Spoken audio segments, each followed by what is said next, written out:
Hi Gem, welcome to your quantum reading. This is for Gemini Sun, Moon, or Rising, and as always, welcome to my cross watchers. Cross watcher, you could be dealing with a Gemini, and the message could be for you, so feel free to take it however resonates with you and your situation. Keep in mind that these are general and timeless readings, and if you guys are wanting to book a one-on-one, my website information is down below in the description box. Nice, okay. And yeah, just go ahead and subscribe your email to my website, and that way you'll always get an email notification every time my availability opens up. And as always, thank you guys so much for liking, subscribing. Thank you for all the ways that you have supported the channel. And let's dive in. Okay, Gem, holy crap. So yeah, we're still in Gemini season. Happy birthday to all of you guys. And we're also... man, so many Gemini freaking energies. Mercury is retrograde right now, which is also your planet.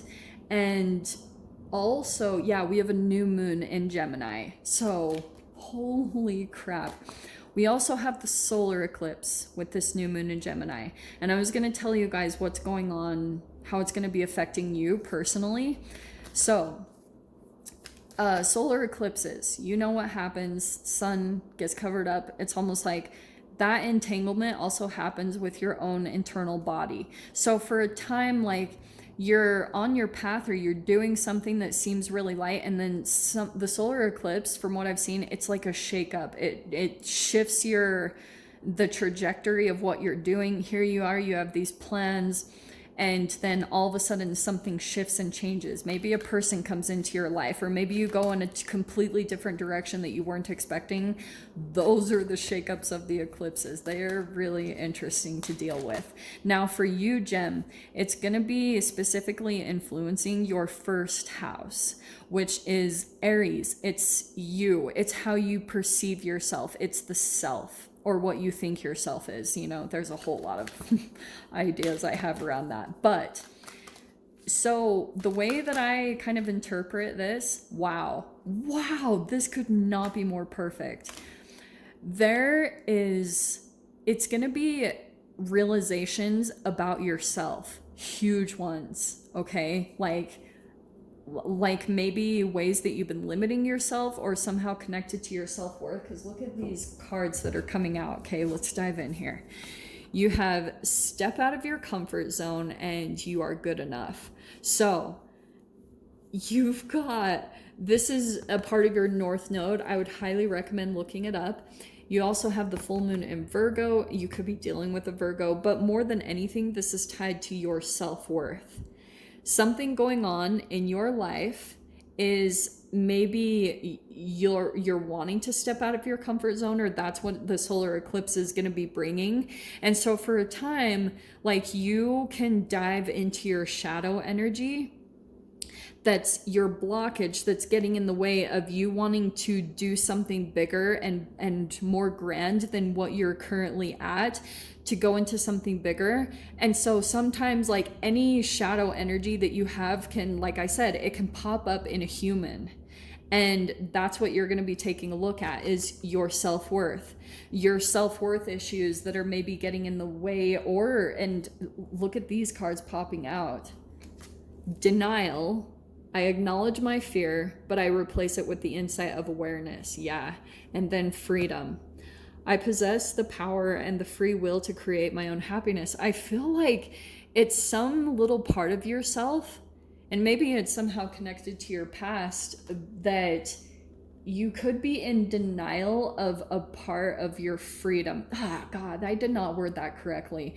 But it's almost like you could move into a different sort of freedom. Maybe it's your lifestyle, but I think that you're maybe in denial of that, or you're kind of like just accepting where you're at, or just making peace with it, and you're like, this is just what I'm gonna do, and you're just making the best out of your situation. But there's maybe something bigger and connected to, again, your self-worth. So let's see.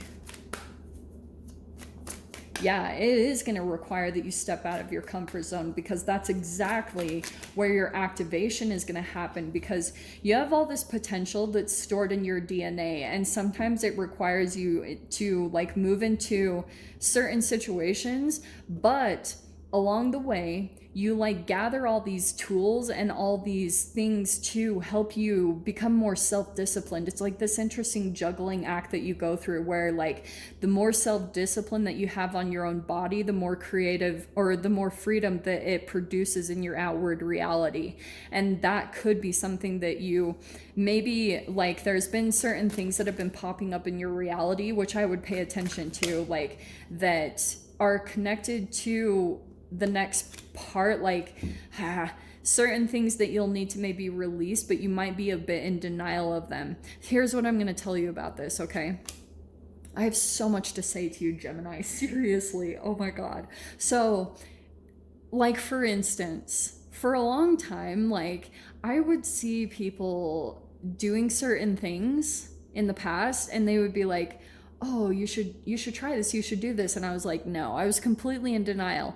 And fascinatingly, it's like Inception, me coming to them myself. That's the only way that I could really let it stick to lifestyle changes, like me being a raw vegan. I never in a million years thought that I would be a raw vegan, and that's exactly what I've done, because I've seen that fasting, it's like this interesting reward system, and it's created a lot of freedom and opportunity in my own life. And it's also connected me to myself. It's really made me see my own worth. Like, so your discipline is what I think is connected to all of this. So also, God, I have so much to say. Gem, you like to learn about yourself through other people. Like, because Gemini is the twin, right? Which all of us have two sides. That drives me crazy how people say that. But sometimes, like, when you there's like almost a limit to how much you can see about yourself or your own growth. So it's almost like when you pull in particular people or partnerships, something about the way they react to you, you like to bounce off of that. You like to learn about yourself through other people. In fact, like, okay, way back in the day when I was studying astrology, I was working at this like program thing for troubled youth, and I was talking to this guy from Iceland, and he was really fascinating. He was so intelligent and really into astrology, and I was having a conversation with him, and there was a guy sitting with us who was a Gemini, and I'll never forget that he was like, tell me about me. And the guy started cracking up, and he was like, that's such a Gemini thing to say, which it's not like a self-absorbed. You just have this curiosity to learn about yourself and certain things about your personality traits. So here's what's coming in. Okay. This solar eclipse, I feel like, here's the Nine of Swords. That could be your shadow energy that I feel like is the blockage in this whole situation, okay? Or your fear to step out of your comfort zone, to kind of go do something that's different from what you know, which is totally understandable, and do what you need to do, go at your own pace. But look what all that's waiting on this other side of the fear, okay? You have the Ace of Cups, the Four of Swords, and the Star. Meditation, restoration, healing. There's the Ace of Cups, new love or new emotions that you're going to start to experience. And the Star card is like healing, but it's also wish, dream, fulfillment. It's like the light that kind of guides you out of your dark night of the soul.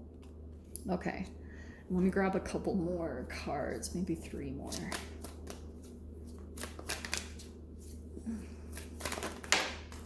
Oh, 3 of Cups. Okay.